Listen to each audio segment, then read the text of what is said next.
กับตะไคร้สบายดีและสวัสดีพี่น้องเบิดทุกคนดีตอนหับทุกซ่องมาทำบรรณาเก่าทุกคนเลยสบายดีตอนเศร้าทุกคนมินิกาพูดแล้วว่าจะไปงานดองมันทุกคนเลยเขางานแล้วแต่คืนนี้เนาะมื้อนี้จะเป็นมือแห่เคยทุกคนเลยลูกชายอยากไปเบิ่งเขาแห่เคยก็เลยพาเพิ่นไปมื้อนี้นะปอนสบายดีไปลุงลูกสบายดีปอนคนขี้อายทุกคนเลยไปเบิ่งภายในงานกันทุกคนเลยว่าคนหลายบ่คู่คืนบ่งานดองเขตโซนเผ่าผู้ไทยของทุกคนเลยเฮ็ดแบบธรรมดาทุกคนเลยบ่ได้เฮ็ดแบบยิ่งใหญ่อลังการไปได้ทุกคนเลยตอนนี้มาฮอนในงานแล้วทุกคนเลยแต่ว่าแขกก็บ่ได้มาหลายเท่าใดแห่เคยก็ประมาณ 8 โมง 9 โมงไปแล้ว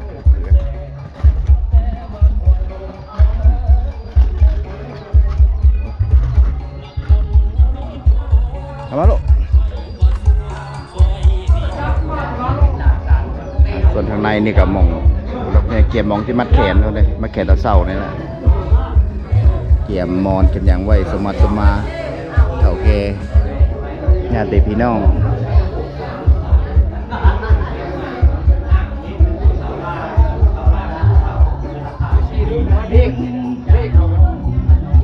เห็นก้อนนี่กระปุ้นทั้งลูกเคยทั้งลูกสาวทั้งพี่เท่าทั้งพี่เท่า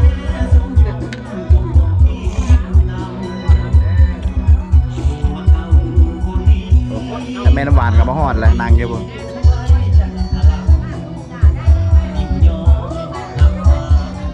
งามอยู่ว่าเบิ้งดูเอาได้มาได้เมียบ้านได้เมียน่ะกุดแคนโอ้นี่สาวเดียวจำบ่ได้เมียงามไม่ดีนี่สาวบ้านกุดแคนดู2 คนจะหน่อยกับต่องานเพิ่นเล่นไหนบ่โดดเนาะบ่เกิน 2-3 ปีเนาะเบิดเจ้าระยกเบิดเลยนั่นผัวเจ้าเบิดเล่นไหนแล้วยังบ่เบิดอยู่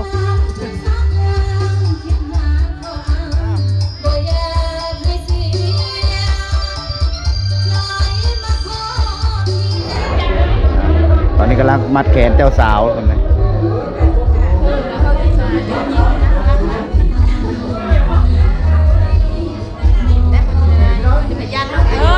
แพรที่จะกินนะยันนกอายุเลยกินที่7 โมงช่วงแรกของมันเลยนะ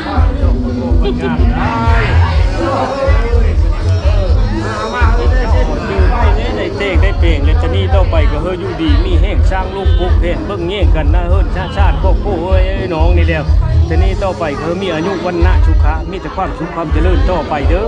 เข้มแข็ง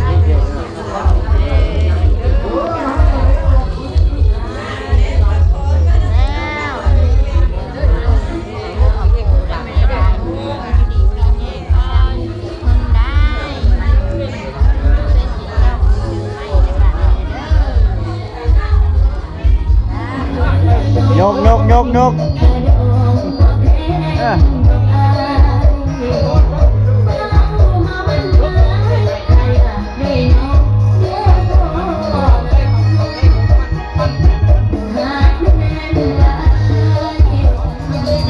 ด้อยู่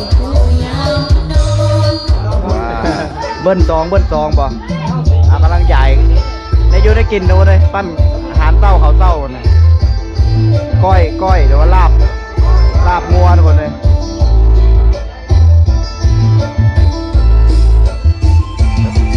อบน้ำอบกระดูกกระเดี่ยวน้ำ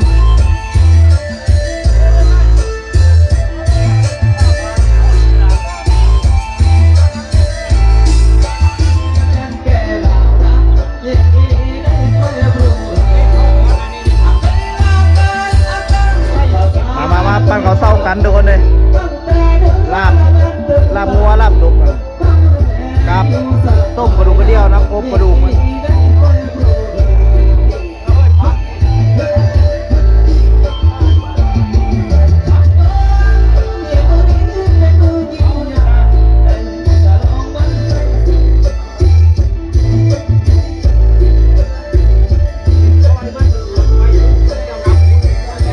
ยังไม่ได้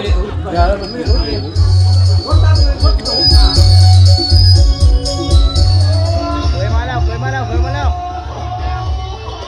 ยังพอได้ลงคนโหลดซ้ำตันเลย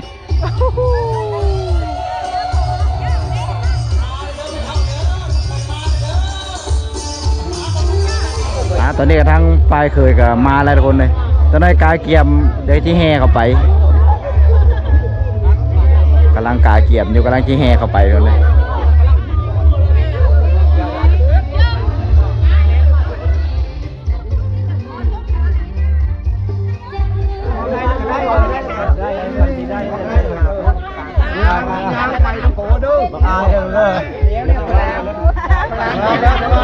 ซุปเขาเลยแล้วนะ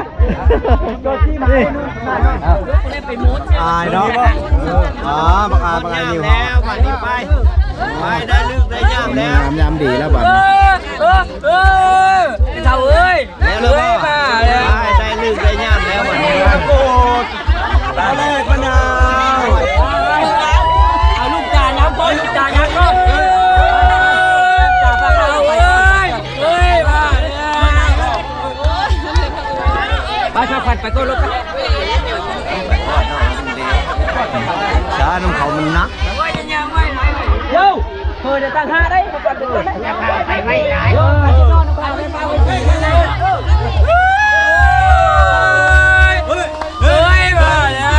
วเฮ้ยอยู่ละวะต้องแขนโยเห็ดปีนไทยแห้งใช่เนาะโยปีนมันไทยเฮ้ยเฮ้ยเฮ้ย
Thank you.